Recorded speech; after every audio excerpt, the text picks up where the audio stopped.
ಮಿಥುನ ರಾಶಿ, ಉತ್ತಮವಾಗಿರ್ತಕ್ಕಂತಹ ಗುರುಬಲ ಇದೆ. ಅಂಥ ಸಮಸ್ಯೆಗಳ ತಿಂಗಳೇನಲ್ಲ. ಶುಭ ಕಾರ್ಯಗಳು ಕೂಡ ಚೆನ್ನಾಗಿ ನಡೀತದೆ. ಮದುವೆ ಆಗಲಿ, ಸಂಬಂಧಗಳಾಗಲಿ, ಮಕ್ಕಳಾಗಲಿ, ಅವರಿಗೆ ಸಂಬಂಧಪಟ್ಟಿರ್ತಕ್ಕಂಥ ವಿದ್ಯಾಭ್ಯಾಸಗಳಿಗಾಗಲಿ ಅಥವಾ ವಿದ್ಯಾರ್ಥಿಗಳಿಗಾಗಲಿ ಇದು ಅತ್ಯುತ್ತಮವಾಗಿರ್ತಕ್ಕಂತಹ ಮಧ್ಯವರ್ಷ ಶುರು ಆಗಿರ್ತಕ್ಕಂಥದ್ದು. ಜುಲೈ ಮಾಸದಲ್ಲಿ ಅದಕ್ಕೆ ಸಂಬಂಧಪಟ್ಟಿರುವಂಥ ಅನೇಕ ಒಳ್ಳೆಯ ಫಲವನ್ನು, ಒಳ್ಳೆಯ ಮನಸ್ಥಿತಿಯನ್ನು, ನಾನು ಹೇಳುವುದೇನೆಂದರೆ, ಒಳ್ಳೆಯ ಫಲ ಕೆಟ್ಟ ಫಲ ಅಂತನ್ನುವುದು ಅದರ ಜಾಗದಲ್ಲಿ ಬರ್ತಾ ಇರ್ತದೆ, ಹೋಗ್ತಾ ಇರ್ತದೆ, ನಮ್ಮ ಕರ್ಮದಂತೆ. ಆದರೆ ನಮಗೆ ಯಾವಾಗ ಒಳ್ಳೆಯದಾಗ್ತಾ ಇದೆ ಅಂತ ನಮಗೆ ಅರ್ಥ ಆಗುತ್ತೆ ಅಂದರೆ, ನಮ್ಮ ಮನಸ್ಸು ಒಂದು ಶುಭವಾಗಿ ಇದ್ದಾಗ.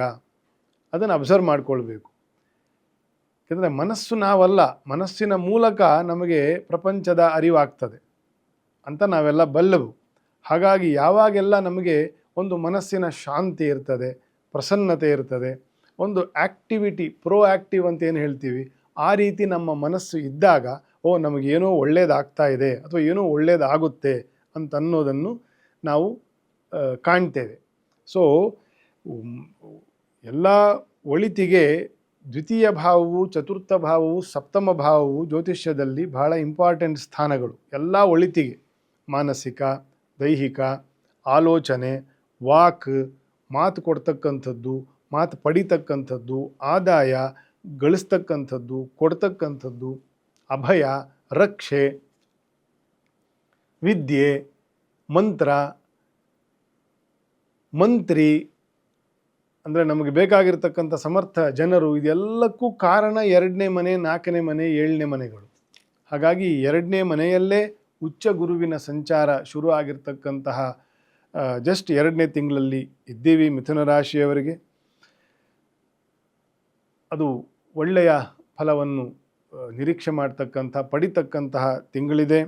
ಸ್ವಲ್ಪ ದಾಂಪತ್ಯದಲ್ಲಿ ಸ್ವಲ್ಪ ಕಲಹ ಆದಿಗಳು ಆಗಲಿಕ್ಕೆ ಸಾಧ್ಯ ಉಂಟು. ಅಂದರೆ ದಂಪತಿಗಳು, ಯುವ ಜೋಡಿಗಳು ಅಥವಾ ಮನೆಯಲ್ಲಿ ಅಣ್ಣ ತಮ್ಮಂದಿರು, ಅಕ್ಕ ತಂಗಿಯರು, ಇವರಿಗೆ ಸ್ವಲ್ಪ ವಿರಸ ಬರ್ತಕ್ಕಂತಹ ಕೆಲವು ಸಾಧ್ಯತೆಗಳು ಉಂಟು.